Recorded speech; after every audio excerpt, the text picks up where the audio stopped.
Suamiku memanfaatkan kebutaanku. Selama ini dia pura-pura baik padaku demi menggantikan posisiku sebagai direktur utama di perusahaanku. Sebelum masuk ke ceritanya, seperti biasa jangan lupa absen di kolom komentar ya. Terima kasih yang selalu hadir seperti dari Jogja, Tapanuli Tengah, Kalimantan Barat, bahkan ada yang dari luar negeri seperti Jepang dan Arab Saudi. Semoga sehat selalu dan diberi rejeki yang berlimpah ya. Gak usah lama-lama lagi, yuk kita langsung lanjut aja ke ceritanya.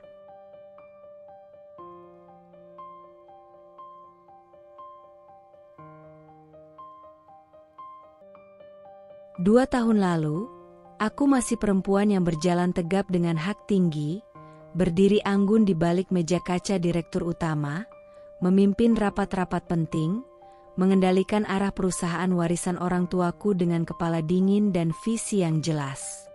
Semua memandangku dengan kagum, perempuan muda, cerdas, dan kuat. Tapi semua itu hancur dalam sekejap, dalam satu tabrakan yang mengubah segalanya. Kecelakaan itu begitu cepat. Bunyi rem yang melengking, teriakan panik, dan dentuman besi yang menghantam tubuhku seperti palu goda menghantam batu. Saat aku terbangun di rumah sakit, semuanya gelap. Bukan malam, bukan kabut, tapi gelap yang sesungguhnya. Gelap yang tak bisa dipulihkan oleh cahaya matahari atau lampu rumah sakit. Gelap yang menyiksa. Apa maksudnya? Aku tidak bisa melihat, bisikku lemah saat dokter menjelaskan kondisiku. Ibuku menangis di sudut ruangan. Ayah menunduk, menggenggam tangan beliau erat-erat. Tapi Rama, suamiku, dia menggenggam tanganku, menempelkan keningnya ke jari-jariku, dan berkata lirih, penuh getir, namun berusaha kuat, sayang, aku di sini. Aku akan jadi matamu. Kamu gak akan sendiri. Tangisku pecah saat itu juga. Tangisan putus asa. Tangisan perempuan yang tahu bahwa hidupnya tak akan pernah sama lagi. Tapi Rama, dia seolah jadi pilar terakhirku. Ia tetap di sampingku. Menuntunku berjalan dengan langkah gontai di rumah yang dulu kuhafal luar kepala, kini terasa asing dan penuh jebakan.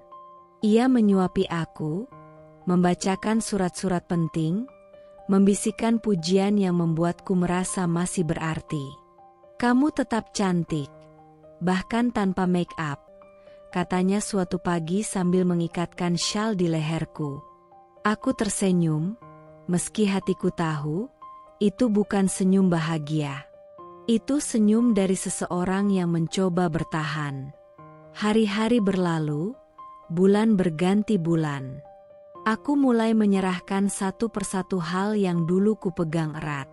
Pekerjaanku, tanggung jawabku, otoritasku. Dan Rama, lelaki yang kupilih sebagai teman hidupku, menggantikan peranku. Ia bilang hanya sementara, sampai aku siap kembali. Tapi kenyataannya, aku semakin jauh dari semuanya. Aku takut, Rama, bisikku suatu malam, saat hujan deras menghantam jendela kamar kami. Takut? Suaranya terdengar kaget. Takut kehilangan semuanya. Takut kehilangan diriku sendiri. Ia menarikku ke pelukannya. Erat, hangat. Tapi tak mampu menenangkan rasa cemas di dadaku. Dengerin aku, bisiknya di telingaku, nadanya dalam dan meyakinkan. Kamu gak kehilangan apa-apa. Kamu cuma lagi diuji, dan kita akan lewatin ini bareng. Aku janji. Aku ingin percaya. Tuhan tahu aku ingin percaya.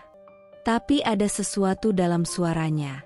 Sedikit getar, sedikit keraguan, yang tak pernah ada sebelumnya. Dan sejak saat itu, aku mulai mendengar bisik-bisik kecil yang merayap di pikiranku. Tentang laporan keuangan yang tak pernah sampai padaku. Tentang rapat yang katanya dibatalkan tapi sebenarnya tetap berlangsung. Tanpa aku. Aku mulai bertanya-tanya. Apakah ini semua bentuk cinta? Atau simpati yang menyamar jadi pengkhianatan? Setelah beberapa bulan mencoba bertahan dalam gelap, aku mulai menyadari bahwa aku tak bisa memaksakan diri. Perusahaan terlalu besar, terlalu kompleks, dan keadaanku yang buta membuatku tak mampu mengawasi setiap detail seperti dulu. Aku bukan lagi direktur utama yang bisa membaca laporan keuangan setebal kamus atau menatap mata para investor dengan yakin dalam rapat penting. Dengan berat hati, aku menyerahkan kendali itu pada Rama, suamiku. Pria yang kuberi kepercayaan penuh, bukan hanya atas hidupku, tapi atas mahkota terakhir yang kutinggalkan, perusahaan keluarga kami. Untuk sementara, kamu gantikan aku, ya, Mas, kataku lirih suatu malam. Tangan kami saling menggenggam di atas tempat tidur. Aku belum siap kembali, tapi perusahaan gak boleh berhenti jalan. Ya, tentu, sayang. Aku akan jaga semuanya. Sama seperti aku jaga kamu, jawabnya lembut, diikuti kecupan hangat di keningku. Aku mengangguk, menahan air mata. Hatiku terasa sesak, seperti sedang menyerahkan sesuatu yang terlalu berharga untuk dilepas. Tapi aku percaya padanya. Aku harus percaya. Siapa lagi yang bisa kujadikan sandaran kalau bukan dia? Hari-hari berikutnya, Rama mulai sibuk. Pagi-pagi sudah keluar rumah, malam baru pulang. Setiap kali aku bertanya soal kabar perusahaan, dia selalu menjawab dengan nada santai, seolah semuanya terkendali. Gimana keadaan kantor hari ini? Tanyaku suatu malam sambil menyentuh tangannya yang dingin karena baru pulang kehujanan. Semua baik, kok. Proyek di Surabaya jalan. Investor baru dari Jepang juga tertarik. Aku udah atur semuanya, jawabnya sambil mengganti bajunya. Tidak ada nada mencurigakan, hanya sedikit tergesa, sedikit terlalu cepat mengakhiri percakapan. Ada karyawan baru? Tanyaku lagi, mencoba menggali informasi kecil. Iya, ada beberapa. Tapi kamu gak perlu pusing mikirin itu sekarang.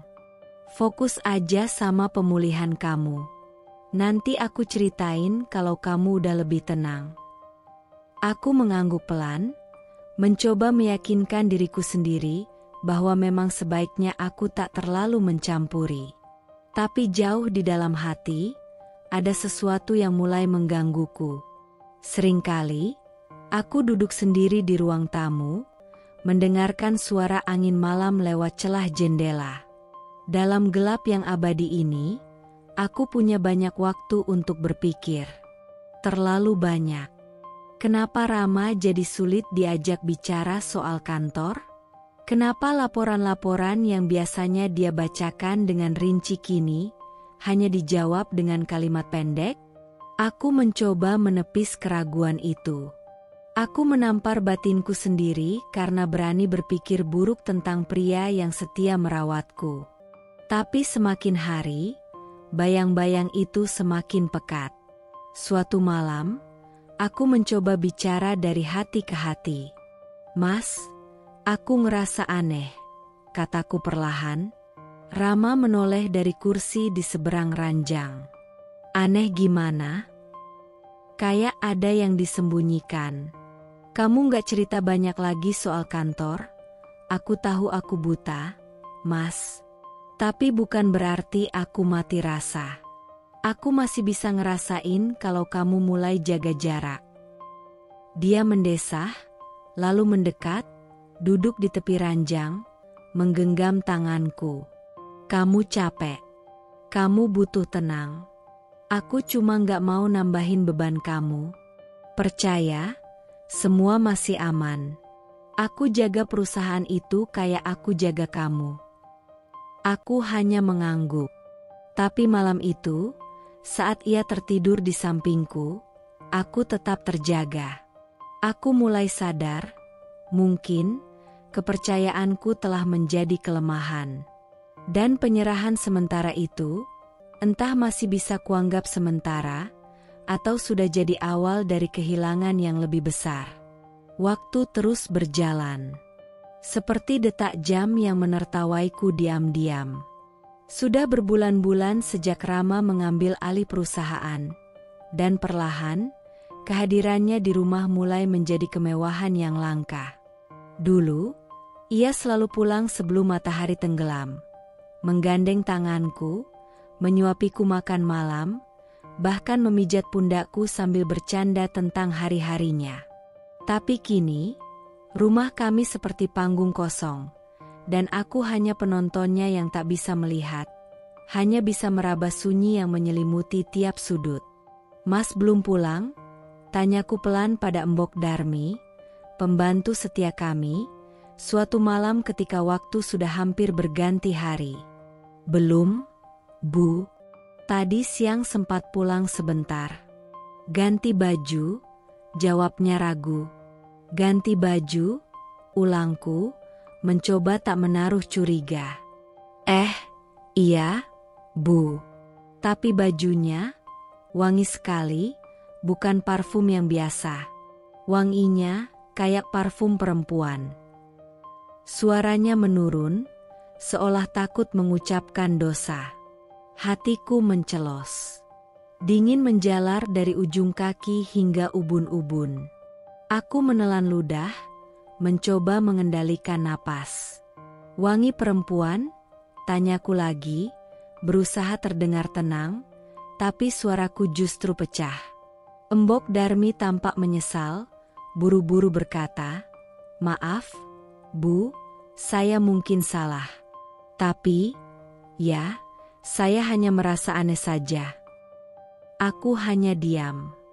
Tak ada air mata, hanya keheningan. Tapi dalam hatiku, badai mulai terbentuk. Perlahan, tapi pasti. Beberapa hari kemudian, aku mencoba mencium kemeja yang ditinggalkannya di keranjang cucian. Benar, aroma itu tak familiar. Bukan aroma tubuh Rama yang biasa, bukan wangi sabun yang kukenal. Ini lebih tajam, lebih manis, seperti wewangian mahal yang biasanya dipakai wanita. Aku duduk di tepi ranjang dengan kemeja itu di pangkuanku. Tanganku meraba lipatannya, dadaku sesak oleh pertanyaan-pertanyaan yang tak bisa kujawab. Apakah dia sudah tidak mencintaiku lagi? Apakah kebutaanku membuatnya merasa terpenjara? Atau, sejak awal, dia hanya menunggu saat aku melemah, agar dia bisa mengambil semuanya dariku, perusahaanku, hidupku, kepercayaanku? Saat malam tiba dan Rama pulang, aku menunggu di ruang tamu dalam gelap. Tanganku gemetar saat mendengar suara mobil memasuki garasi. Lalu langkahnya, cepat, gugup, tidak seperti biasanya. Seakan dia tahu bahwa aku mulai curiga. "Sayang," panggilnya, seolah tak ada apa-apa. Aku menahan napas. "Kamu pulang juga akhirnya?" "Iya. Maaf ya. Tadi ada rapat mendadak," ujarnya sambil mendekat dan mencium keningku. Aku hanya diam. Tapi indera penciumanku bekerja lebih tajam dari biasanya. Dan aroma itu, wangi yang sama, kini melekat di kulitnya. "Rapatnya? Di kantor?" tanyaku, nyaris berbisik. "Iya, ada klien penting," jawabnya cepat. "Aku bisa ikut besok?" ucapku, mencoba menjebaknya pelan-pelan. Dia terdiam. Mungkin hanya 1-2 detik, tapi bagiku terasa seperti selamanya. "Sayang, kamu belum siap. Kamu masih perlu istirahat. Lagi pula, suasana kantor bakal bikin kamu capek." Jawaban yang terlalu rapi, terlalu sempurna. Aku mengangguk pelan. Oke. Tapi malam itu, saat ia tidur di sampingku, punggungnya membelakangiku seperti tembok yang tak bisa kutembus. Aku sadar, sesuatu telah berubah. Dan mungkin, aku sedang mencintai bayangan yang perlahan menghilang, sementara yang nyata berdiri di hadapanku, tapi tak lagi bisa kulihat, secara harfiah maupun batin. Aku buta, ya, tapi aku bukan bodoh. Aku tahu, cinta tak akan bersembunyi di balik parfum asing dan pulang tengah malam yang tak beralasan. Dan sekarang, aku mulai meraba kebenaran yang tak bisa kulihat, tapi kurasakan dengan sangat jelas di dalam dada yang mulai retak. Ada titik di mana seseorang tak bisa lagi hanya menunggu kebenaran datang mengetuk. Aku sampai pada titik itu. Ketika malam-malamku dipenuhi bisikan curiga dan siang hariku tak lagi terasa nyata. Aku tahu, aku harus berhenti hanya mendengar. Aku harus mulai melihat. Di balik diamku, aku menghubungi dokter lama keluarga kami. Prosesnya tidak mudah. Pemeriksaan, konseling, hingga akhirnya, kabar itu datang. Ada donor. Kesempatanku melihat kembali terbuka. Tapi satu keputusan besar harus kuambil. Aku tidak akan memberitahu Rama. Kenapa kamu memilih untuk menyembunyikan ini dari suami sendiri? Tanya Dokter Andika dengan nada serius, menatapku di ruang konsultasinya. Aku tersenyum miris. Karena aku ingin tahu, siapa suamiku saat aku tak lagi jadi beban. Aku ingin melihatnya tanpa dia tahu, bahwa aku bisa melihat. Operasi itu dilakukan di luar kota, di rumah sakit kecil yang tak banyak diketahui orang. Proses pemulihan terasa panjang, tapi harapan menyala terang dalam dada. Saat perban itu akhirnya dibuka dan dunia kembali hadir dengan warna, cahaya, dan bentuk, air mataku mengalir tanpa henti. Terima kasih, Tuhan. Bisikku lirih saat melihat bayangan wajahku di cermin. Sayu, lelah, tapi hidup. Namun ketika kembali ke rumah, aku kembali pada dunia gelap. Bukan karena tidak bisa melihat, tapi karena aku memilih untuk menyamar di dalamnya. Setiap langkahku kuatur dengan sangat hati-hati, seolah masih meraba-raba ruangan. Padahal kini, aku bisa melihat semuanya, foto-foto yang tak lagi terganti, meja kerja Rama yang kini penuh berkas dan dokumen tanpa namaku, parfum wanita yang terselip rapi di dalam laci kamarnya. Bukan milikku. Aku menyaksikan segalanya, dalam diam. Dan Rama, pria yang dulu memelukku erat dalam gelap, kini perlahan menjauh meski aku berdiri di depannya. Sikapnya berubah, lebih dingin, lebih cepat marah, lebih jarang memelukku. Tapi senyumnya tetap sama saat berbicara, palsu tapi sempurna. Suatu malam, dia pulang dengan wajah lelah dan aroma yang asing. Maaf, aku pulang terlambat. Tadi ada dinner sama klien, katanya sambil mencium keningku sekilas. Klien wanita? Tanyaku pelan. Dia tergagap sesaat. Iya, CEO baru dari Singapura. Namanya Liana. Aku mengangguk. Nama itu sudah kudengar. Tapi tidak dari mulut Rama, melainkan dari suara wanita lain yang menelepon rumah ini sore tadi saat dia lupa membawa ponsel. Mas Rama tinggal bilang ke istrinya kalau kita cuma partner kerja. Tapi aku kangen, Mas. Suara itu masih terngiang jelas di telingaku. Aku pura-pura tak tahu. Karena aku tak ingin membongkar kebenaran dengan emosi. Aku ingin melihat semua topeng itu jatuh dengan sendirinya, satu persatu. Beberapa hari kemudian, aku menyusun rencana kecil. Mas, kataku suatu pagi sambil memegang tangannya. Aku pengen coba ke kantor. Aku rindu ruanganku, meja kerjaku. Walau aku buta, aku pengen dengar suara kantor lagi. Wajahnya memucat. Sayang, kamu yakin? Kamu kan belum kuat jalan jauh. Nanti kamu kecewa. Aku tersenyum pelan. Aku cuma pengen ikut sebentar. Anggap aja nostalgia. Dia mengangguk ragu. Dan saat itu aku tahu, aku akan segera melihat sisi dirinya yang sebenarnya. Di tempat yang dulu jadi singgasanaku. Tempat yang kini mungkin telah berubah menjadi panggung pengkhianatan. Aku tidak lagi buta. Tapi aku juga belum bicara. Aku akan menyaksikan semuanya. Dengan mata terbuka, tapi hati tertutup. Hingga waktunya tiba, dan topeng itu harus ia tanggalkan sendiri. Hari itu, langit mendung. Seolah tahu hatiku pun kelabu. Aku meminta satu hal kecil, ditemani ke rumah sakit untuk kontrol pasca operasi. Tapi Rama, seperti biasa, sibuk. Selalu sibuk. Sayang, kamu bisa minta Mbok Darmi aja temenin. Ya? Katanya cepat, bahkan tanpa menatap wajahku. Aku ada meeting penting banget hari ini. Klien luar negeri. Aku mengangguk pelan, walau hatiku tercekat.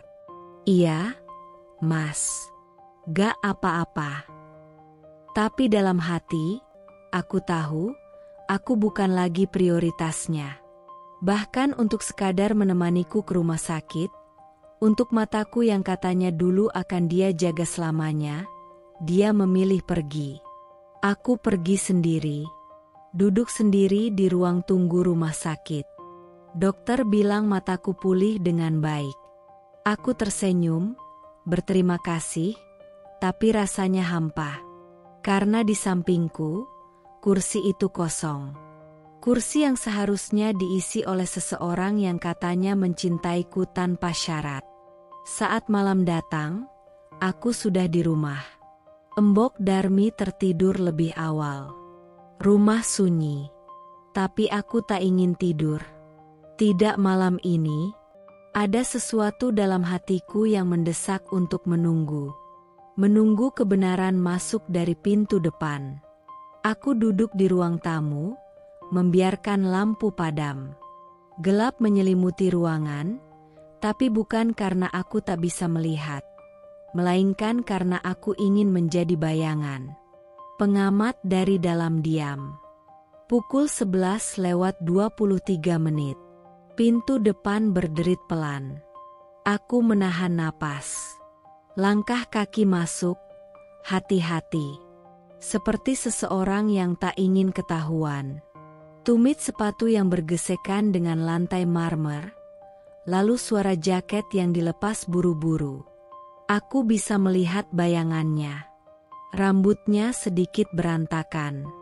Kemeja putihnya tak dikancingkan sempurna. Dan ada lipstik samar di kerahnya. Warna merah muda yang bukan milikku. Dia pikir aku tidur. Dia pikir aku buta. Tapi aku duduk di sana, dalam gelap, dengan mata yang terbuka, dan hati yang retak. Mas Rama, panggilku pelan. Suaraku datar. Tanpa intonasi. Tapi cukup tajam untuk menghentikan langkahnya. Rama membeku. Kamu belum tidur? Tanyanya, panik tertahan. Aku tersenyum. Kamu pulang larut sekali. Maaf, tadi, rapatnya molor. Aku berdiri perlahan dari kursi. Menyentuh dinding seperti dulu, seolah masih mencari arah. Aku mainkan peran itu dengan sempurna. Rapat? Atau makan malam romantis dengan CEO dari Singapura itu? Tanyaku sambil berjalan mendekat. Dia terdiam. Matanya membelalak. Apa maksudmu? Aku mendekat. Kini jarak kami hanya sehelai napas. Aku melihat wajahnya, dan untuk pertama kalinya, aku menyadari betapa asing pria di hadapanku ini. Aku bukan buta lagi, Mas. Suaraku kini bergetar, tapi penuh. Aku sudah bisa melihat, sudah sejak beberapa minggu lalu. Rama mundur satu langkah. Kakakmu? Aku mengangguk. Perlahan.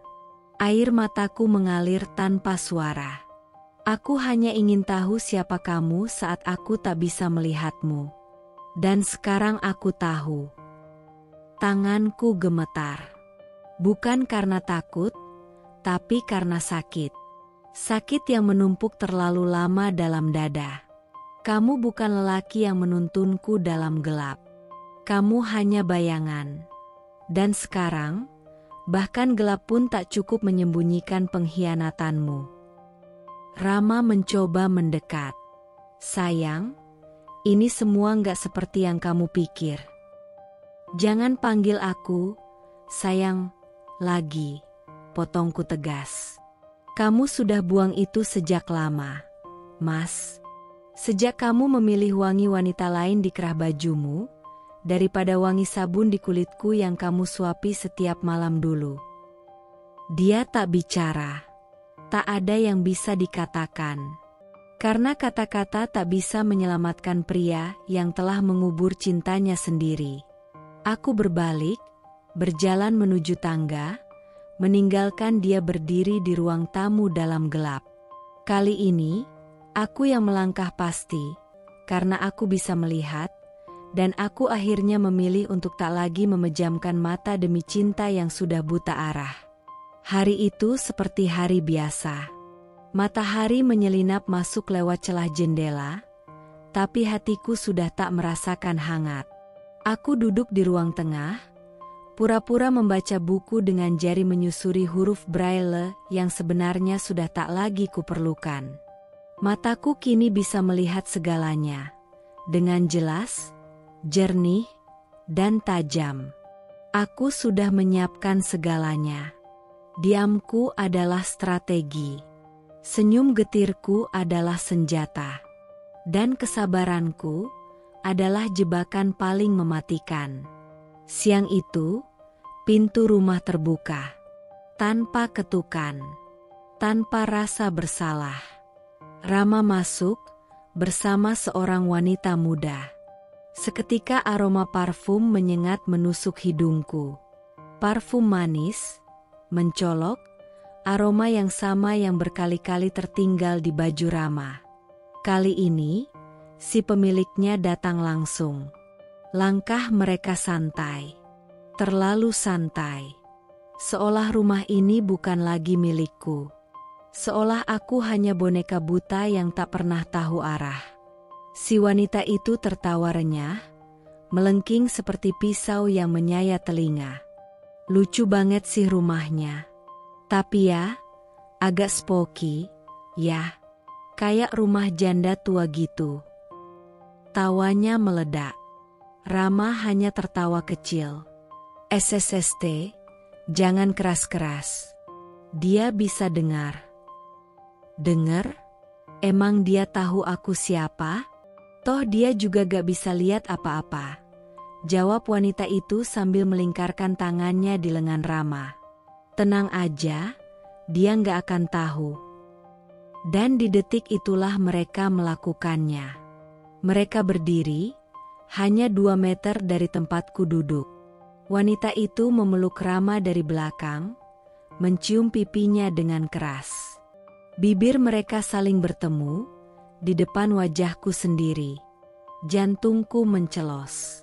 Tapi aku tetap di sana. Duduk. Diam. Pandanganku lurus ke arah mereka. Tapi seolah menembus. Seolah aku tak tahu. Aku mendengar tawa mereka, melihat jari-jari wanita itu menyusuri dada Rama, melihat tatapan mata Rama yang tak sedikit pun menunjukkan rasa bersalah. Tak ada jejak cinta lama di matanya.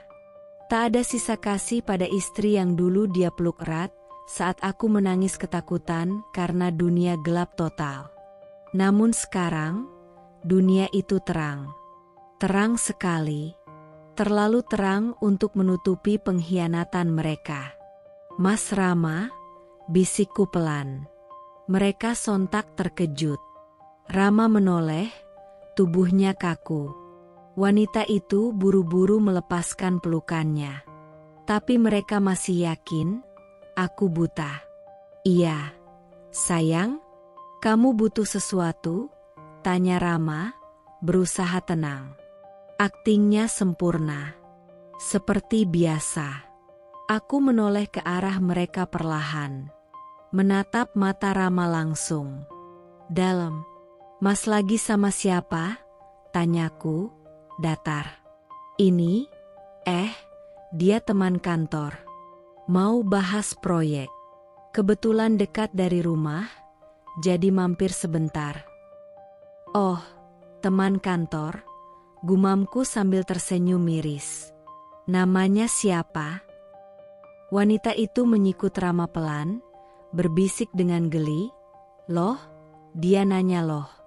Lucu ya, padahal. Namanya Liana, jawab Rama cepat. Aku berdiri. Perlahan. Wajahku tetap menghadap mereka. Mata menatap lurus. Liana, ya, yang suka parfum jasmine vanilla, yang punya tahi lalat kecil di ujung bibir kanan, dan suka pakai lipstik fuchsia dari merek luar negeri.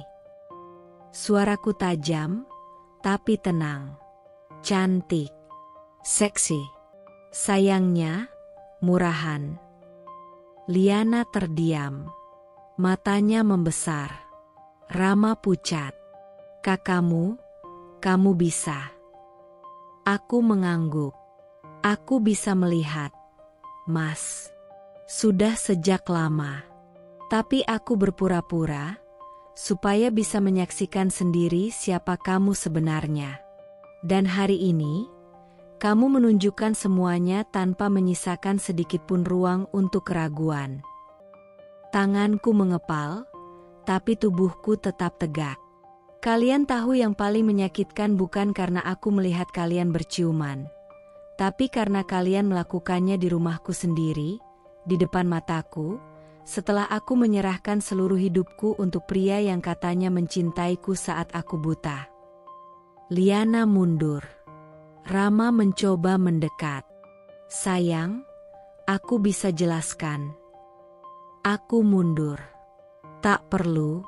Aku sudah melihat semuanya. Lebih dari cukup. Satu tetes air mata jatuh. Tapi itu bukan karena lemah. Itu karena aku akhirnya merelakan. Rama berdiri terpaku. Tak ada yang bisa dia ucapkan lagi. Karena kali ini, aku bukan lagi wanita buta yang bisa dia bodohi. Aku adalah wanita yang telah melihat neraka dalam terang, dan akhirnya memilih keluar. Mentari pagi menyelinap malu-malu di balik tirai jendela, seolah tahu bahwa hari ini bukan pagi biasa. Hari ini adalah hari penentuan. Hari ketika semua topeng akan dibuka, semua kepalsuan akan terungkap, bukan dengan teriakan, tapi dengan elegansi yang mematikan. Aku bangun lebih awal dari biasanya. Mengenakan blus putih bersih dan celana panjang abu lembut. Riasan wajahku tipis, tapi tegas. Aku ingin terlihat tenang, tegas, dan berkuasa. Aku melirik pantulan diriku di cermin. Untuk pertama kalinya sejak kecelakaan itu, aku tak hanya melihat dunia. Aku siap menghadapinya. Di ruang makan, Rama masih menyantap sarapan, tak tahu apa yang akan menantinya hari ini. Dia sempat bertanya, "Kamu mau kemana pagi-pagi begini?" Aku hanya menjawab pelan, "Ke kantor." Dia menoleh cepat. "Ke kantor?" "Ya, hari ini aku ingin bertemu semua orang." Senyumku tipis. Mataku menusuk langsung ke dalam matanya. Dia gugup, tapi berusaha menyembunyikannya. Baguslah, kamu udah mulai semangat lagi. Oh, Rama, kau pikir ini semangat hidup? Ini semangat menutup luka. Pukul 10 tepat, aku melangkah ke ruang rapat utama. Semua jajaran direksi sudah hadir. Para karyawan senior, bahkan media internal perusahaan pun ikut hadir. Karena mereka tahu, ini rapat penting yang mendadak tapi dikemas sangat formal. Rama berdiri di sampingku, mengenakan jas terbaiknya. Matanya menyapu ruangan dengan percaya diri. Ini panggung yang dia pikir miliknya. Aku berdiri di podium, mengambil mikrofon. Terima kasih atas kehadiran semua rekan kerja, keluarga besar perusahaan, dan juga suamiku, Rama. Semua mata menoleh. Beberapa tersenyum. Rama mengangguk kecil dan menyambut dengan ekspresi bangga. Aku melanjutkan, sejak 2 tahun lalu, hidupku berubah drastis. Aku kehilangan penglihatan, dan saat itu, seseorang hadir, menggenggam tanganku, membimbing langkahku, dan dengan luar biasa, mengambil alih peran besar yang dulu kupikul sendiri. Rama tersenyum bangga, melirik kanan kiri seolah menyambut pujian. Dia mengambil alih posisi direktur sementara, mengelola perusahaan ini, dan membawa semuanya tetap berdiri. Tepuk tangan terdengar. Semua orang mulai bertepuk tangan. Rama menunduk sedikit, menerima pujian seolah ia seorang pahlawan. Aku menunggu sampai ruangan kembali hening. Lalu, aku menatap langsung ke arahnya. Dan hari ini, aku ingin berterima kasih. Bukan hanya karena kamu mengambil alih tanggung jawabku, tapi karena kamu juga telah menunjukkan siapa dirimu yang sebenarnya. Rama mengernyit. Semua mulai berbisik. Aku mengeluarkan satu set dokumen. Ini laporan keuangan 6 bulan terakhir. Ada transaksi mencurigakan. Dana investasi yang tak pernah masuk ke proyek manapun. Tapi dana itu berpindah ke rekening bernama Liana Mariana, di cabang bank yang sama dengan rekening pribadi Rama. Ruangan mendadak sunyi. Rama menegang. Aku juga menemukan sejumlah nama pegawai baru yang ternyata fiktif. Tapi gaji mereka mengalir ke rekening yang sama. Termasuk pengeluaran pribadi untuk liburan ke Bali, Singapura, dan kamar hotel mewah di Jakarta. Terdengar suara gemuruh kecil dari para direksi. Mataku tetap tak lepas dari wajah Rama yang kini pucat. Tangannya mengepal. Tapi dia tak bisa bergerak. Seluruh matanya mencari-cari celah untuk kabur dari kenyataan. Dan ini, lanjutku sambil menayangkan rekaman CCTV di layar, rekaman ketika Rama dan Liana masuk rumah kami, membawa kehinaan ke dalam tempat yang seharusnya jadi tempat aman untuk cinta dan kesetiaan. Di layar, tayangan itu muncul. Semua melihat. Tak bisa disangkal, tak bisa dibantah. Rama mendekatiku pelan. Kamu sudah rencanakan ini. Aku tersenyum. Penuh luka, tapi teguh. Tidak, Mas. Aku tidak merencanakan. Tapi kamu yang memaksaku untuk tidak tinggal diam. Aku mengambil surat di meja, menyerahkannya di depan umum. Mulai hari ini, aku mengambil kembali posisi direktur utama. Dan kamu, Rama, dinyatakan nonaktif dari semua aktivitas perusahaan, hingga proses hukum dan audit selesai. Seluruh ruangan terdiam. Semua mata kini menatap Rama, bukan lagi dengan hormat, tapi kecewa. Rama menatapku, air matanya jatuh. Mungkin karena kehilangan kekuasaan, atau karena akhirnya topeng itu benar-benar lepas. Tapi bagiku, tak penting lagi. Karena pagi ini, aku bukan lagi wanita yang menunggu dalam gelap. Aku adalah wanita yang melihat terang dan memilih berdiri sendiri. Beberapa hari setelah rapat besar itu, aku menyiapkan satu permainan terakhir.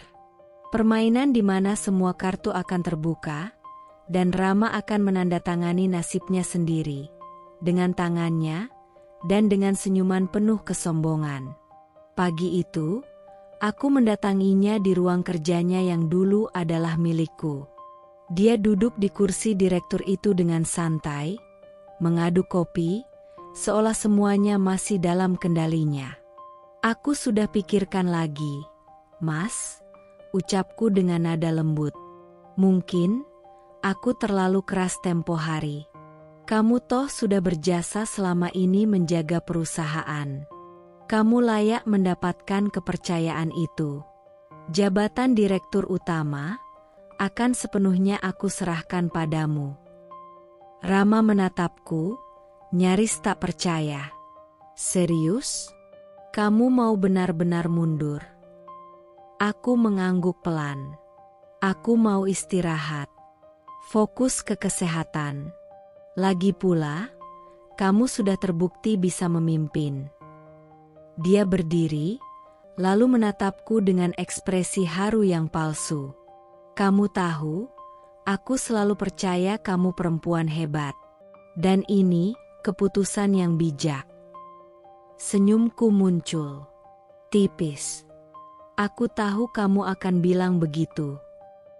Hari itu juga aku mengundang semua jajaran direksi untuk menyaksikan penyerahan resmi.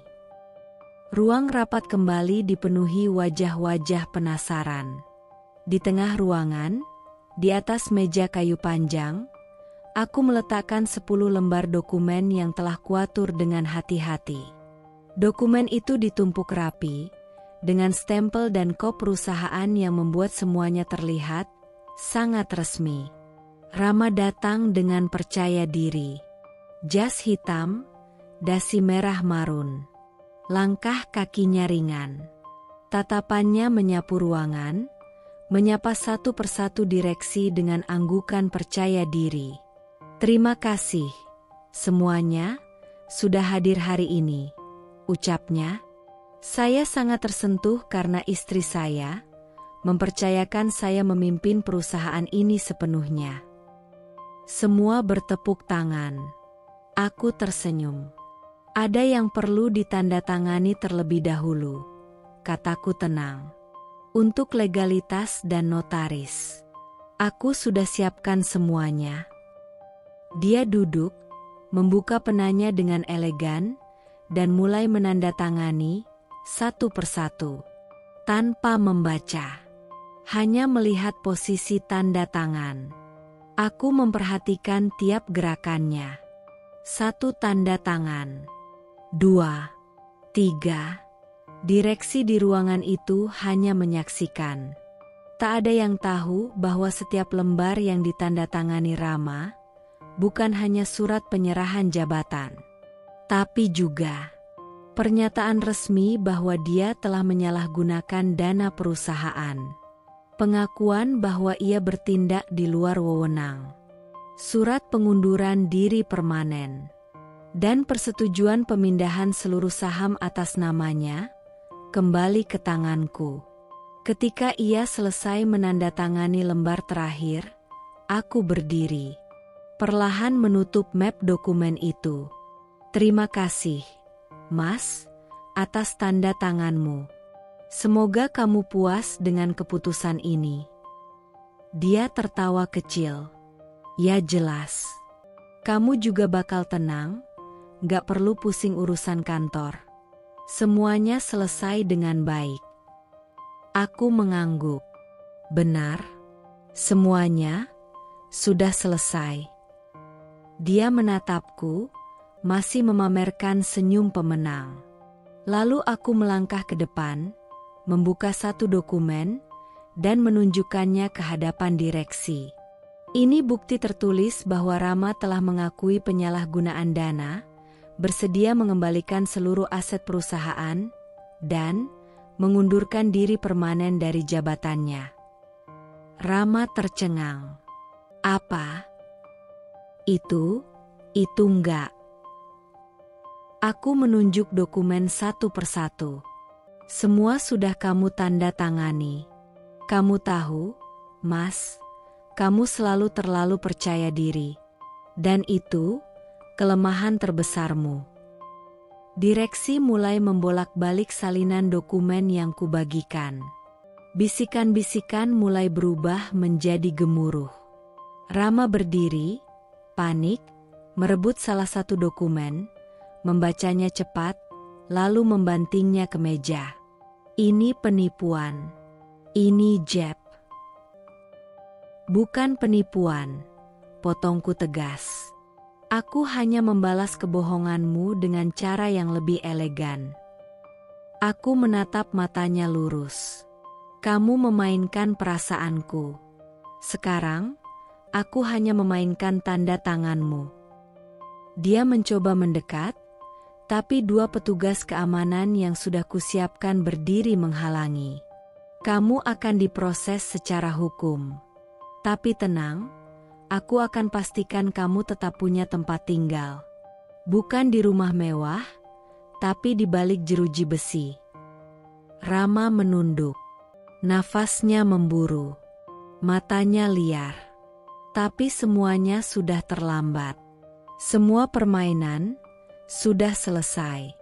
Dan kali ini, aku yang menang.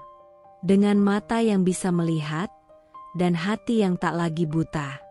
Ruangan masih sunyi. Aku baru saja mengungkap semua kebohongan Rama, menunjukkan pada semua orang wajah aslinya yang selama ini tersembunyi di balik jas rapi dan senyum manis. Suara kertas masih bergesekan saat para direksi membolak-balik dokumen yang telah ditandatanganinya. Tapi tiba-tiba, Rama berdiri. Dengan wajah menegang, napas masih terengah, namun kini, ia justru tersenyum. Sebuah senyum dingin. Sinis. Kalau kamu sudah selesai, katanya pelan, tapi lantang, sekarang giliranku. Aku menatapnya, tenang. Tapi dalam dadaku, aku tahu, ada gelombang baru yang akan datang. Rama mengambil langkah maju, lalu menyapu seluruh ruangan dengan pandangan yang entah kenapa masih tampak penuh percaya diri. Saya juga punya pengumuman penting hari ini. Pengumuman yang mungkin akan mengejutkan kalian semua. Semua orang menoleh. Saya akan menikahi wanita yang saya cintai, katanya tanpa ragu, lantang seperti pembicara seminar sukses. Dan wanita itu bukan istri saya yang sekarang. Gema kalimat itu seperti dentuman keras di dalam ruang rapat. Sebagian orang terkejut. Sebagian menahan napas. Sebagian lainnya menunduk, antara tak percaya atau malu menyaksikan aib yang diumbar begitu keji di depan umum. Rama menoleh ke arah pintu, lalu memberi isyarat kecil. Dan masuklah wanita itu. Liana. Dengan gaun merah menyala yang seolah sengaja dipilih untuk menusuk mataku. Lipstik merah darah. Senyum puas.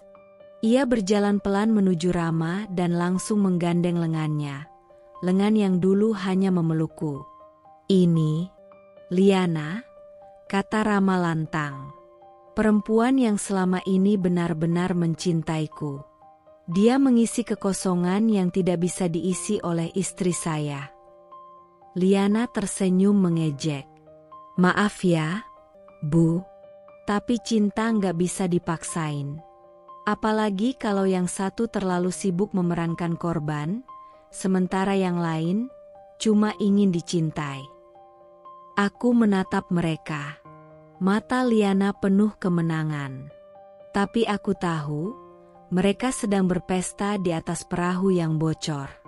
Saya sudah bertahun-tahun menikah, Rama melanjutkan, Tapi ada kebutuhan batin, kebutuhan lelaki, yang tidak bisa dipenuhi oleh wanita yang terus hidup dalam trauma dan kegelapan. Dia menatapku. Tatapannya seperti pedang tumpul. Berusaha melukai, tapi tak mempan. Beberapa direksi mulai berdiri, tidak tahan dengan ucapan Rama yang mulai kelewat batas. Tapi aku angkat tangan. Isyarat bahwa aku ingin menghadapi ini sendiri. Aku tersenyum pelan. Menahan emosi yang nyaris pecah. Tapi bukan karena sedih, karena marah. Marah bukan karena dikhianati, tapi karena dipermalukan. Aku melangkah pelan.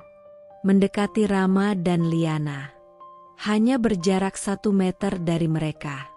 Tatapanku tak bergeser sedikit pun. Jadi, aku membuka suara, tenang tapi dingin. Setelah semua yang kamu lakukan, kamu pikir pengumuman ini akan menjatuhkanku. Rama menatapku, kini mulai ragu. Mas Rama, aku buta? Iya. Tapi aku nggak tuli. Aku nggak bodoh. Dan yang paling penting, aku sudah sembuh. Bukan cuma mataku, tapi hatiku, harga diriku, dan masa depanku. Liana tertawa kecil. Masa depan? Dengan siapa? Sendirian? Aku menatapnya. Lebih baik sendiri, daripada hidup dengan laki-laki yang mengukur cinta dari seberapa sering perempuan bisa menyuapinya validasi. Beberapa orang di ruangan mulai bertepuk tangan kecil. Ada yang menutup mulut, menahan senyum puas. Rama menegang. Liana melirik sekeliling, mulai gelisah. Aku membiarkan kamu berbicara, Mas, karena aku ingin semua orang melihat siapa kamu sebenarnya. Seorang pria yang kehilangan kuasa, lalu mencoba menyelamatkan harga dirinya dengan merendahkan perempuan yang dulu rela hidup dalam gelap demi tetap bersamamu. Rama menunduk. Liana menarik lengannya, berbisik, kita keluar aja yuk. Tapi sebelum mereka pergi, aku berkata 1 kalimat terakhir. Terima kasih, sudah melepasku. Hari ini aku bukan hanya menyelamatkan perusahaan, tapi juga menyelamatkan diriku sendiri dari cinta yang ternyata palsu sejak awal. Lalu mereka pergi. Rama, dengan ego yang pecah berkeping. Liana, dengan langkah ragu yang mulai kehilangan kemenangan. Dan aku tetap di sana, tegak, dengan mata yang terbuka, dan hati yang tidak akan lagi bisa dibodohi. Rama baru saja mengumumkan perselingkuhannya. Di hadapan semua jajaran direksi. Di atas panggung kehormatan perusahaan yang dulu aku bangun dari nol bersama almarhum ayahku. Ia bahkan membanggakan keputusan akan menikahi Liana, wanita yang bahkan tidak tahu malu mempermalukan sesama perempuan dengan cara yang begitu rendah. Tapi aku tak membalas dengan caci maki. Aku hanya berdiri, tenang, lalu tersenyum. Sungguh luar biasa, Mas, ucapku dengan suara pelan tapi jelas. Aku ikut bahagia atas kabar bahagia kalian. Semua mata kini tertuju padaku. Mereka menunggu apa yang akan kulakukan. Apakah aku akan menangis? Marah? Pingsan? Tidak. Aku hanya melangkah pelan ke meja panjang tempat Rama tadi duduk.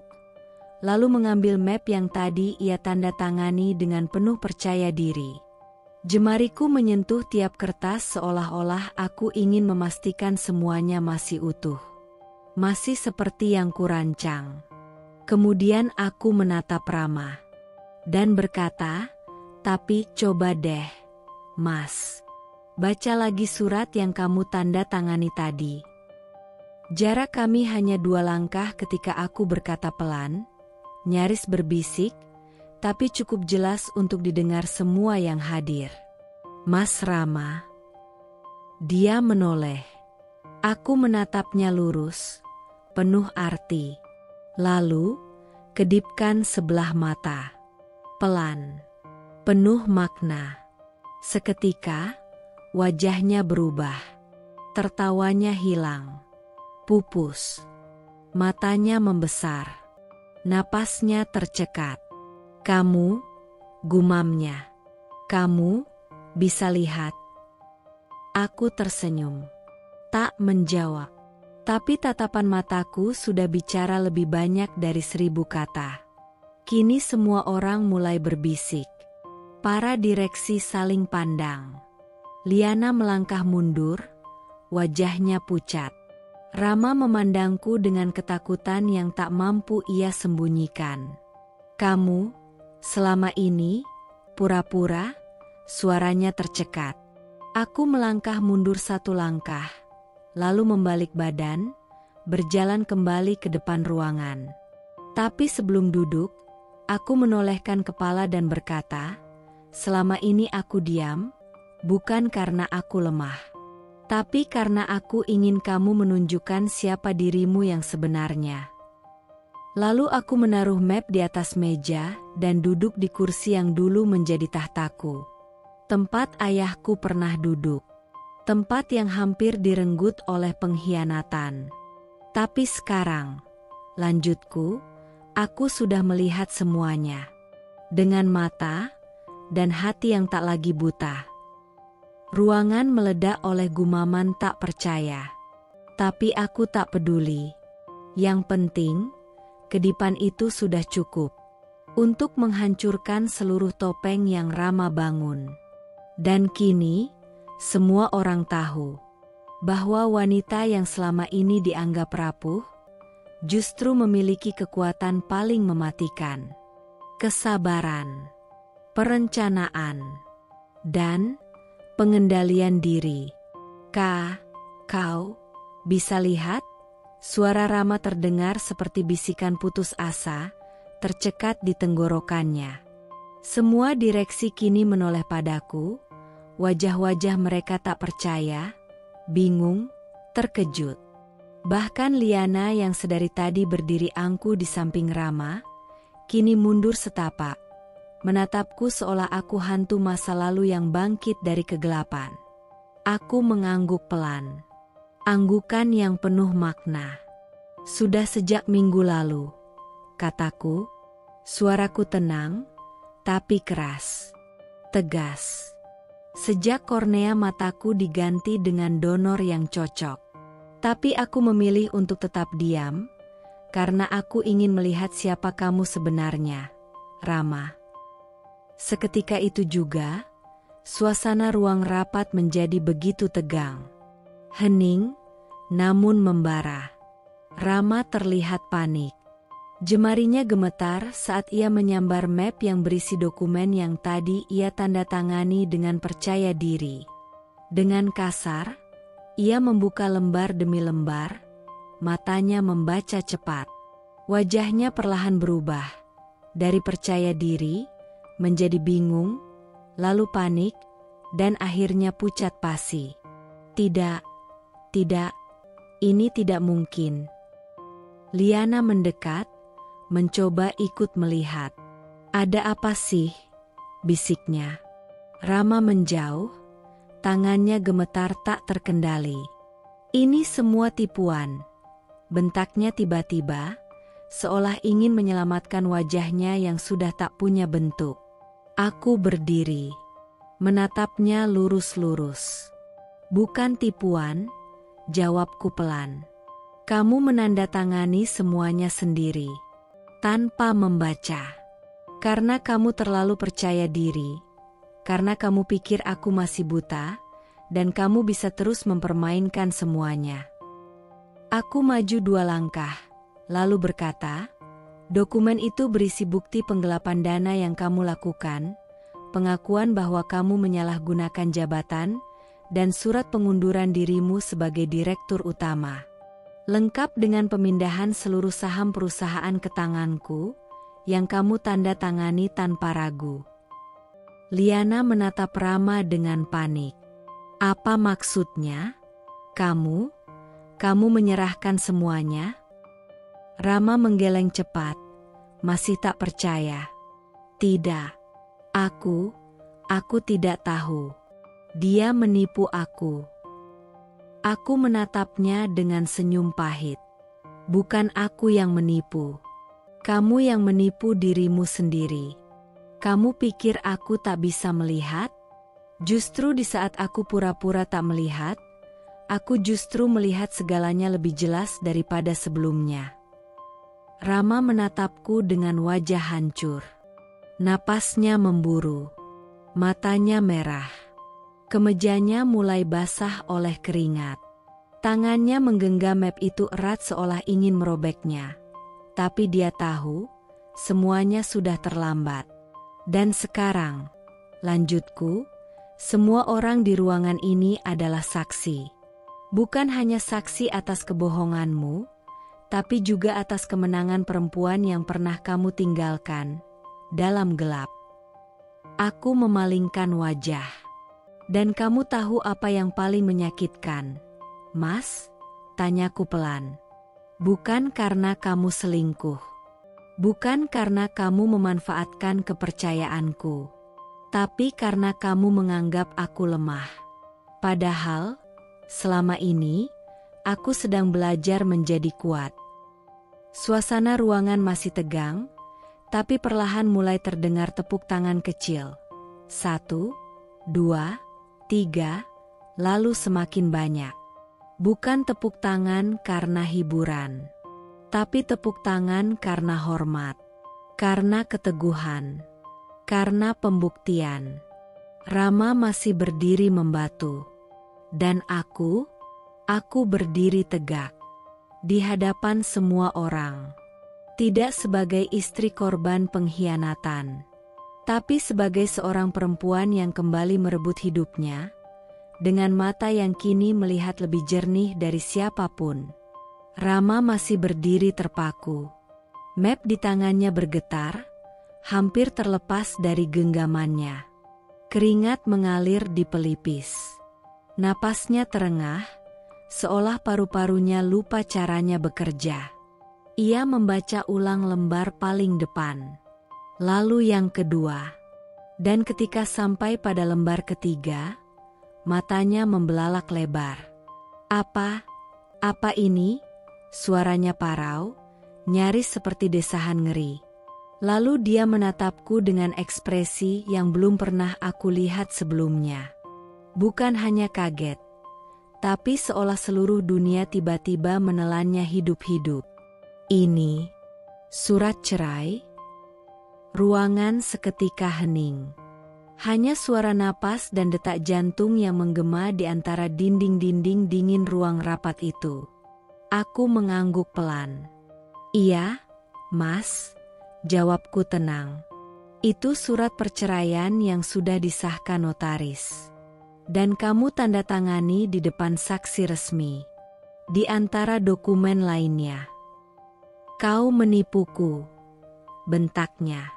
Kau menipu. Aku memotongnya. Suaraku tak meninggi, tapi tegas. Tidak. Aku memberimu apa yang kamu minta. Kamu ingin bebas dariku, kan? Kamu ingin menikahi wanita pilihanmu. Nah, sekarang kamu benar-benar bebas. Tidak ada beban. Tidak ada ikatan. Tidak ada hak atas 1 rupiah pun dari pernikahan ini. Matanya menyapu halaman terakhir. Tangannya mulai gemetar semakin hebat saat membaca kalimat yang tertulis dengan huruf tebal. Dengan ini, saya, Rama Wijaya, secara sadar dan tanpa paksaan, setuju melepas seluruh hak atas harta bersama, perusahaan, serta tidak akan menuntut apapun dari pernikahan ini, baik di masa kini maupun masa depan. Ada tanda tangan dia. Jelas, tegas, penuh percaya diri. Pada saat itu, Liana menatap kertas itu, lalu menoleh padanya. Kamu menyerahkan semuanya? suaranya mulai bergetar. Rama menatapnya dengan pandangan kosong. Aku nggak tahu, aku pikir. Kamu pikir kamu sedang menang, Mas? Potongku tajam. Kamu pikir kamu sedang mempermalukanku.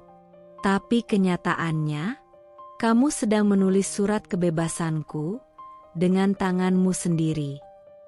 Tepat saat itu, Pak Rudi, notaris resmi perusahaan, melangkah masuk ke ruang rapat membawa berkas duplikat. Ia menyodorkan satu salinan pada para anggota dewan dan menyampaikan dengan suara lantang, dokumen ini sah. Ditandatangani di bawah sumpah dan pengesahan hukum. Semua dokumen ini sudah tersimpan di kantor kami sejak seminggu lalu, atas permintaan sah dari Ibu Direktur. Semua orang terdiam. Liana berbisik panik, Rama, kita nggak punya apa-apa. Dan Rama, dia hanya diam. Dunia seperti runtuh di atas pundaknya. Matanya memandangku penuh amarah, ketakutan, dan kepanikan yang bercampur jadi satu. Tapi aku tahu, bukan aku yang ia benci, tapi dirinya sendiri. Aku cuma ingin kamu tahu, kataku pelan, kamu bukan kehilangan hartaku. Kamu kehilangan rasa hormatku. Dan itu tidak bisa kamu beli kembali. Aku lalu berbalik, berjalan ke kursi direktur, duduk perlahan, lalu berkata pada semua yang hadir, mulai hari ini, aku kembali memimpin perusahaan ini. Dan semua yang mengkhianati nilai-nilai integritas akan dimintai pertanggungjawaban. Aku tak perlu melihat ke belakang untuk tahu, Rama dan Liana pergi dengan kepala tertunduk. Dan aku tersenyum kecil. Bukan senyum kemenangan, tapi senyum dari seseorang yang akhirnya benar-benar bebas. Di sini kita benar-benar melihat puncak kehancuran Rama. Sosok yang dulunya tampak begitu sempurna, angkuh, dan percaya diri, kini luluh lantak. Dan perempuan yang dulu dianggap tak berdaya, kini berdiri di atas puing-puing itu, tak terguncang sedikit pun. Yuk kita buat bab ini benar-benar emosional, getir, dan menyayat, tapi tetap anggun dan bermartabat. Ini bukan hanya tentang pembalasan. Ini tentang harga diri, penyesalan, dan batas terakhir yang tak bisa lagi dilanggar. Konflik 13, penyesalan yang terlambat. Tidak, ini nggak mungkin. Bisik Rama pelan, nyaris tak terdengar, tapi seluruh ruangan membisu. Seolah dunia sengaja mengosongkan dirinya agar hanya suara penyesalan itu yang terdengar.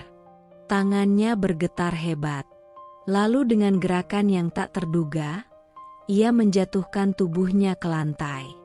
Suara lututnya membentur marmer ruang rapat terdengar keras dan menyakitkan. Seperti harga dirinya yang hancur saat itu juga. Dan tanpa malu, tanpa sisa wibawa yang dulu ia banggakan, ia bersujud di hadapanku.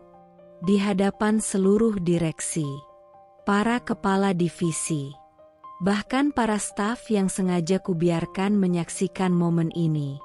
Maafkan aku, katanya dengan suara parau, nyaris menangis. Aku khilaf, aku salah, tolong, batalkan semuanya, aku mohon.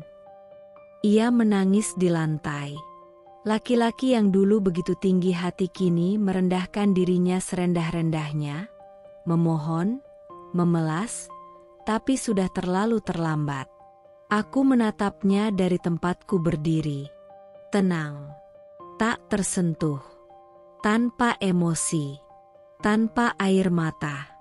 Karena hatiku sudah cukup menangis, jauh sebelum hari ini. Kamu tahu, Mas, kataku pelan, tapi jelas. Waktu kamu meninggalkanku di rumah dalam keadaan buta, sendirian, aku masih memaafkan. Waktu kamu bawa perempuan lain ke rumah kita, dan mencium dia di hadapanku, aku masih bisa bersabar. Napas Rama tercekat. Suaranya terisak. Tapi hari ini, lanjutku, kamu bukan hanya mempermalukanku. Kamu mempermalukan cinta yang dulu pernah aku beri padamu. Kamu membunuh kepercayaan yang dulu aku tanam dalam-dalam. Lalu, aku menunduk sedikit, menatap wajahnya yang sembab. Aku tidak marah, Mas. Aku cuma, sudah selesai. Liana, yang sejak tadi berdiri di sampingnya, akhirnya tak tahan. Wajahnya penuh air mata dan rasa malu. Ia menutupi wajah dengan kedua tangan, lalu berlari keluar ruangan sambil terseduh. Tak ada satupun yang menahannya. Tak ada satupun yang peduli. Rama masih di lantai, terisak. Tapi tak satupun yang bergerak mendekat. Aku melangkah perlahan, melewati tubuhnya, tanpa satupun sentuhan, tanpa menoleh lagi. Karena aku tahu, bagian hidupku yang bersamanya sudah resmi berakhir di titik ini. Dan aku memilih melangkah ke depan. Sendirian, tapi bebas. Perempuan itu akhirnya menang. Bukan karena ia membalas dengan amarah, tapi karena ia tahu kapan harus melepaskan. Dan tak pernah menoleh lagi. Rama mulai merasakan panasnya karma yang datang begitu cepat, memukulnya dengan kejam. Segalanya hancur dalam hitungan minggu. Hari-hari yang semula diwarnai kemewahan, pengaruh, dan kebanggaan, kini dipenuhi dengan kehancuran dan kehampaan yang tak bisa ia hindari. Perusahaannya, yang dulu menjadi simbol kesuksesan, mulai terpecah-pecah. Dokumen-dokumen yang ia rapikan dengan licik, yang ia manipulasi tanpa rasa bersalah, kini terbongkar. Semua karyawan yang dulu ia anggap tak berarti, satu persatu, menuntut hak mereka, dengan bukti yang tak bisa ia bantah. Keuangan perusahaan yang telah ia bobol, dana yang ia gelapkan selama bertahun-tahun, semuanya muncul begitu saja, tanpa bisa dicegah.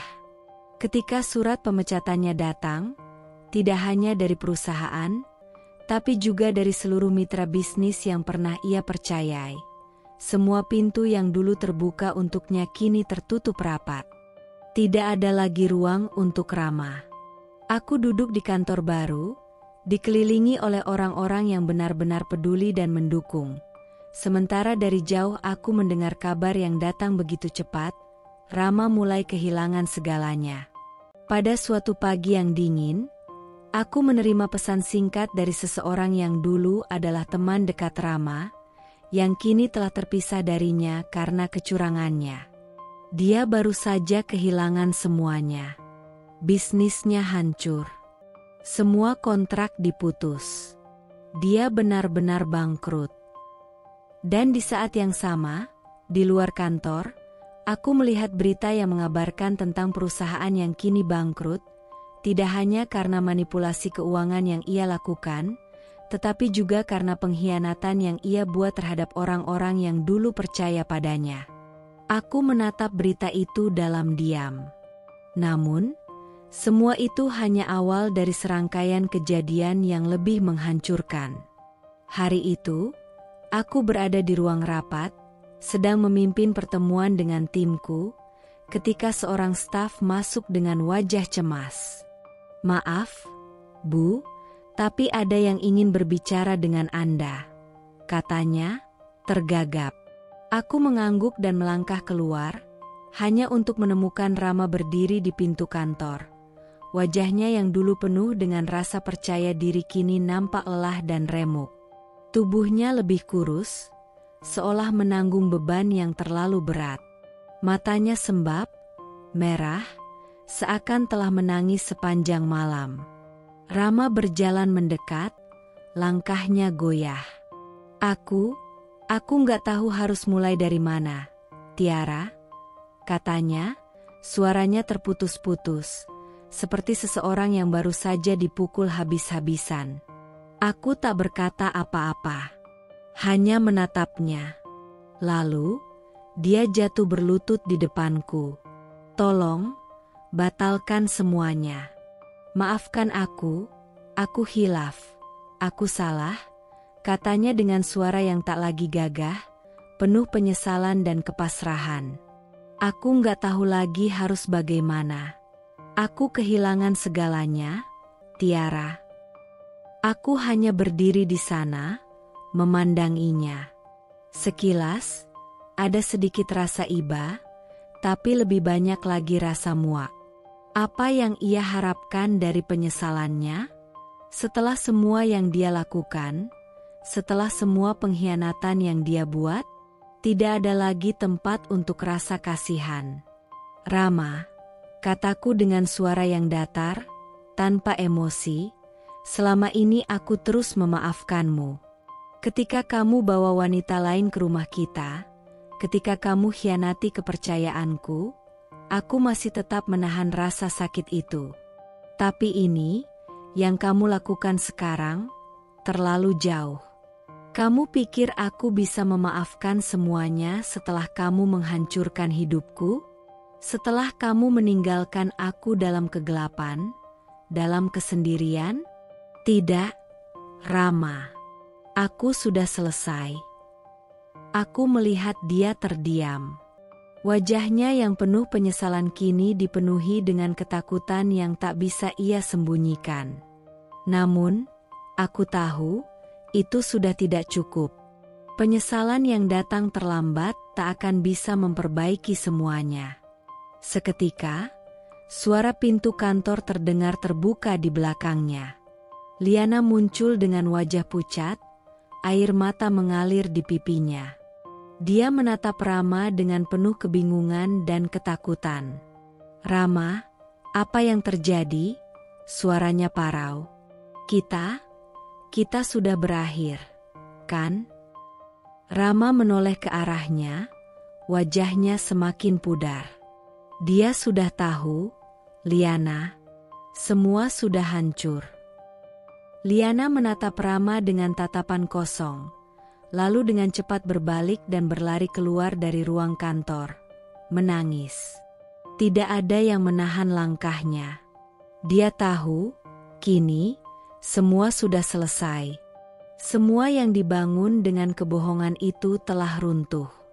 Rama menunduk. Aku kehilangan segalanya. Tiara, aku benar-benar minta maaf. Aku menatapnya 1 detik lagi, lalu berbalik dan masuk kembali ke kantor.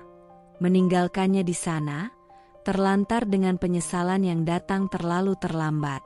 Rama akhirnya merasakan harga dari setiap kebohongan yang ia buat. Harta, jabatan, wanita, semuanya kini hilang begitu saja. Dalam hitungan minggu, dia tidak lagi memiliki apa-apa. Tidak ada uang, tidak ada kekuasaan, dan yang lebih menyakitkan, tidak ada lagi cinta yang tersisa untuknya. Gundiknya meninggalkannya dengan pria lain. Semua rekan bisnisnya yang dulu memujanya kini menjauh. Para sahabat yang dulunya berada di sampingnya, kini menatapnya dengan jijik dan kecewa. Kejatuhannya terlalu dalam untuk ditarik kembali. Karma telah datang. Dan itu sangat adil. Semua yang pernah ia lakukan untuk menyakiti orang lain, kini ia rasakan sendiri. Aku tidak merasa senang. Aku tidak merasa puas. Hanya ada satu hal yang terasa di hatiku, kelegaan. Karena akhirnya, Rama mendapatkan pelajaran yang ia sangat butuhkan. Dan aku bisa melanjutkan hidupku tanpa beban, lebih kuat dari sebelumnya. Setiap kali aku melihat Rama berdiri di luar rumahku, di depan pagar yang dulu pernah menjadi saksi bisu janji-janji manisnya, aku merasakan sesuatu yang sulit dijelaskan. Itu bukan rasa cinta, bukan juga kebencian. Itu adalah campuran antara kelegaan yang mendalam dan sebuah kepahitan yang mengeram di dasar hati. Kelegaan, Karena aku akhirnya bebas dari bayang-bayang pengkhianatannya. Kepahitan, karena aku tahu bahwa meskipun dia hancur, dia tetap bagian dari masa laluku yang tak akan pernah bisa hilang. Hari demi hari, Rama datang, berharap sesuatu yang mustahil, bahwa aku akan kembali memaafkannya, bahwa aku akan menyambutnya seperti dulu. Namun, aku tahu dia tak mengerti betapa jauh aku telah melangkah meninggalkannya. Betapa aku telah menutup pintu hatiku dengan rapat. Meski aku tak pernah keluar untuk menemuinya, meski aku tak pernah mengangkat teleponnya yang terus-menerus berdering, aku tahu dia masih berharap ada sedikit ruang untuknya kembali. Aku duduk di ruang makan, menatap secangkir kopi yang sudah lama dingin. Aku bisa mendengar suara langkahnya di luar, suara yang pernah membangkitkan cinta dan harapan di dalam hatiku. Kini, langkah itu hanya menambah rasa sakit yang sulit untuk diabaikan. Tolong, Tiara, aku menyesal, aku sudah gila. Aku minta maaf. Aku tahu aku sudah menghancurkan segalanya, tapi bisa nggak kamu memaafkanku? Aku nggak tahu harus kemana lagi. Aku sudah kehilangan semuanya. Suara itu datang lagi, mengalir dengan penuh penyesalan, penuh keputusasaan. Tapi aku hanya diam. Aku tak menjawab. Aku tahu, tak ada lagi kata-kata yang bisa mengubah apapun. Tak ada lagi yang bisa membawanya kembali ke dalam hidupku. Aku bangkit dan berjalan menuju jendela, membuka tirai sedikit. Dari sana, aku bisa melihatnya, Rama, berdiri dengan wajah pucat dan mata yang kelam, seperti orang yang kehilangan arah.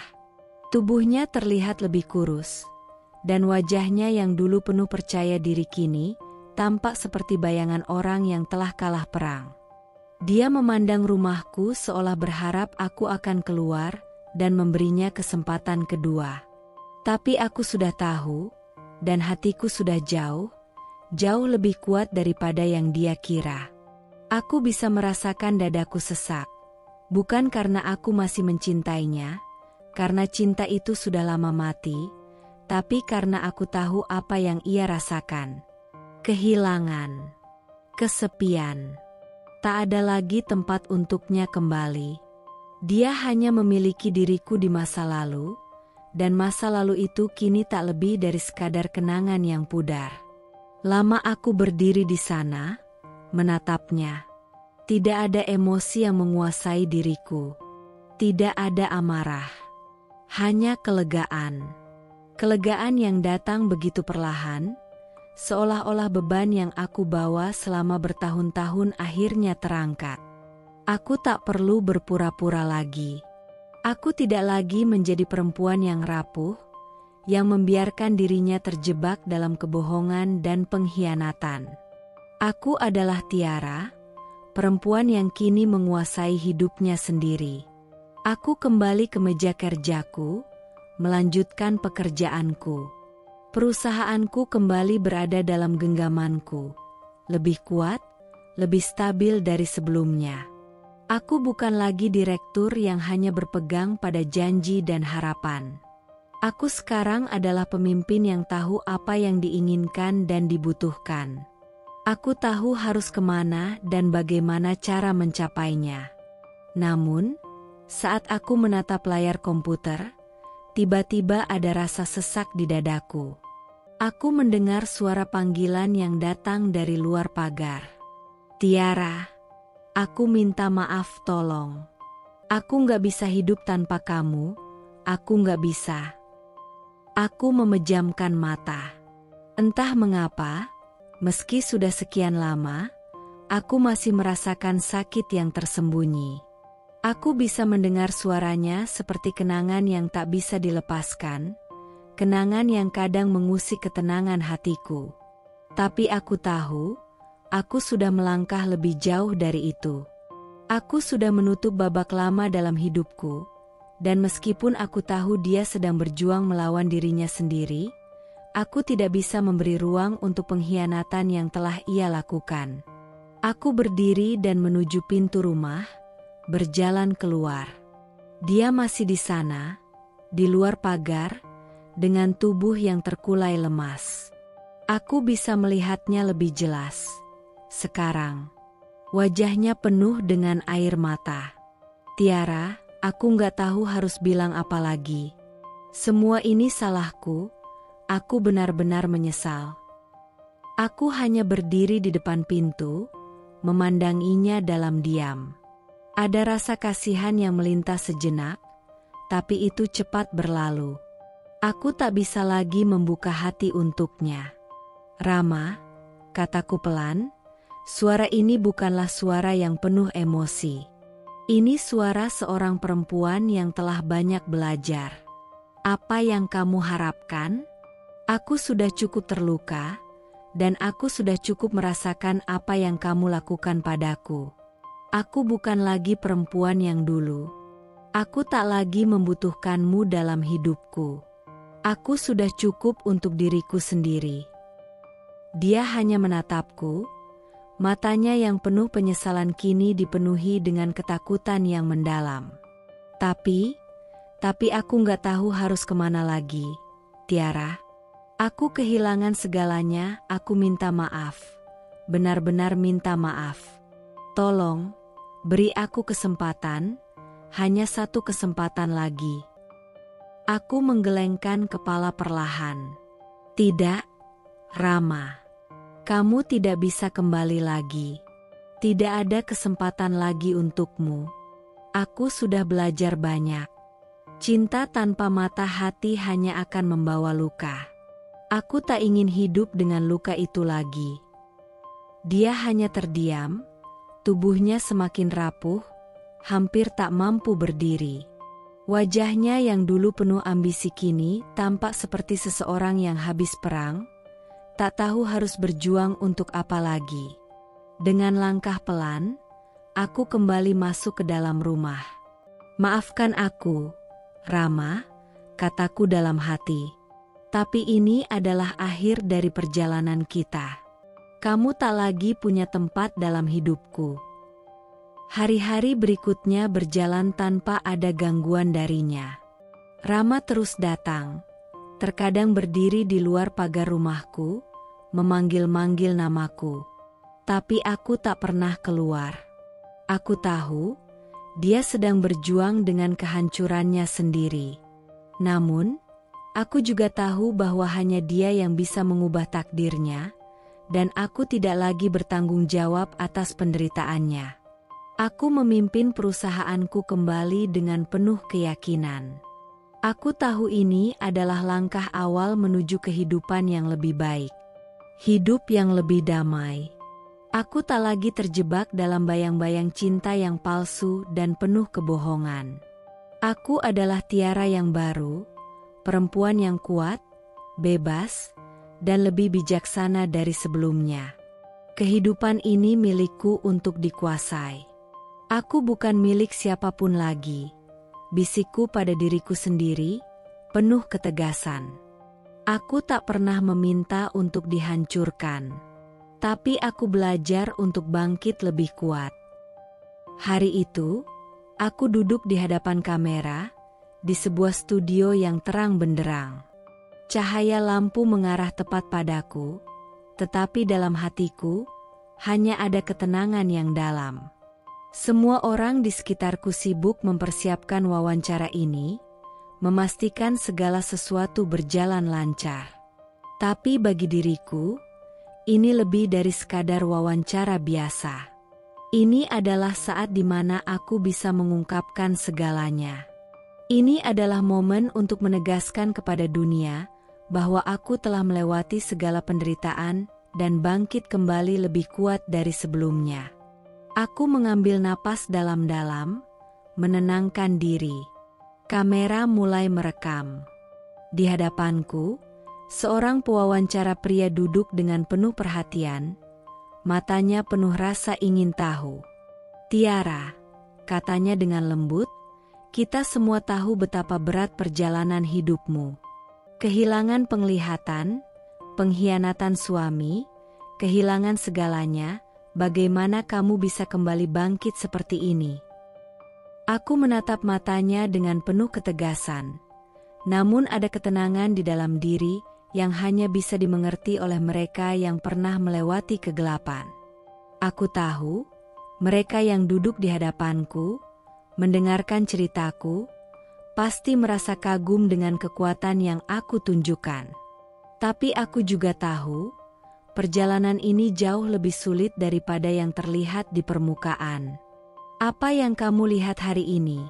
Kataku, suara aku tetap tenang namun penuh keyakinan, adalah hasil dari kebangkitan yang tak pernah tampak di mata mereka yang hanya melihat dari luar. Jangan pernah meremehkan seseorang hanya karena mereka dalam keadaan lemah.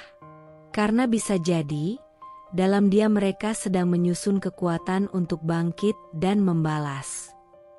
Ada jeda sejenak setelah aku berkata demikian. Aku bisa merasakan ketegangan di udara. Kamera menyorot wajahku dengan jelas, dan aku bisa melihat kilau mataku yang tajam. Sebuah kilau yang bukan hanya hasil dari operasi, tetapi juga dari perjuanganku. Aku tak buta lagi.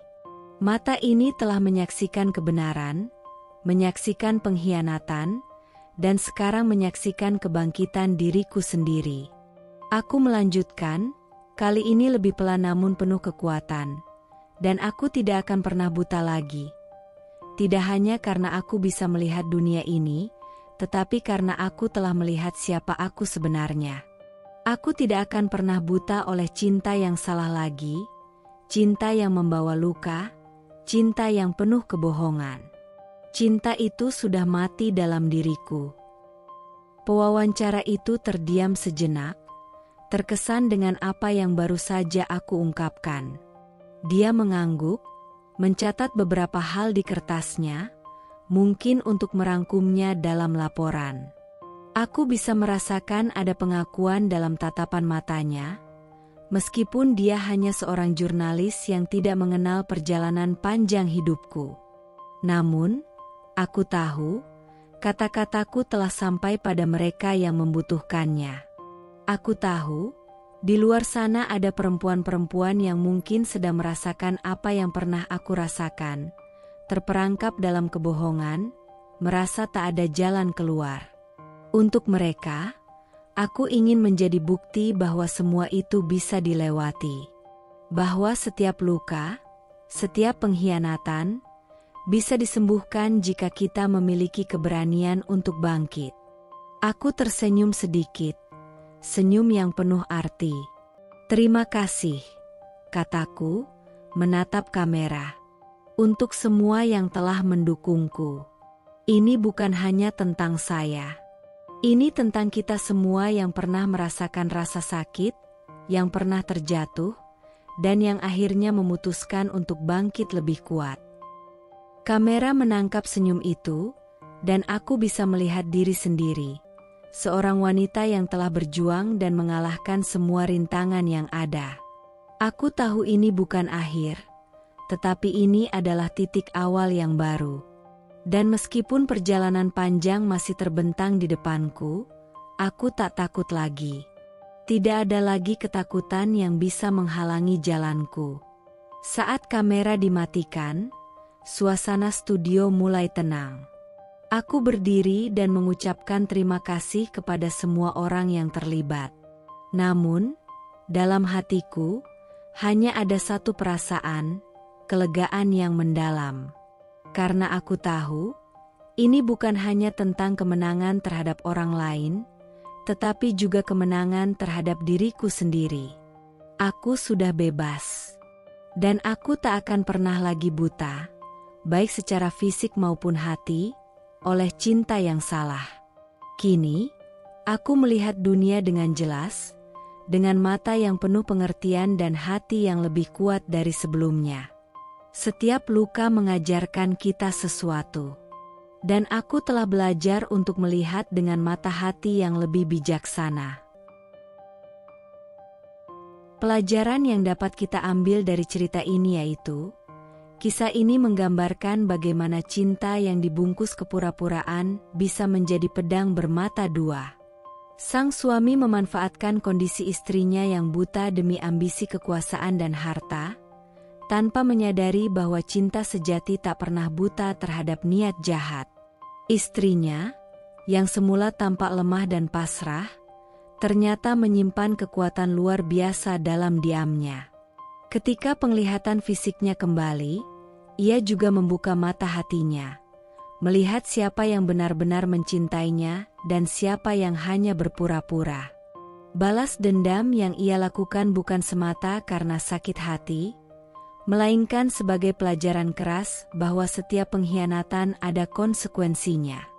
Suami dan selingkuhannya akhirnya mendapat karma setimpal, kehilangan segalanya, termasuk harga diri dan masa depan. Sementara sang istri bangkit sebagai sosok yang lebih tegar, bijaksana, dan tak mudah diperdaya lagi. Cerita ini menjadi pengingat bahwa kepercayaan adalah hal mahal.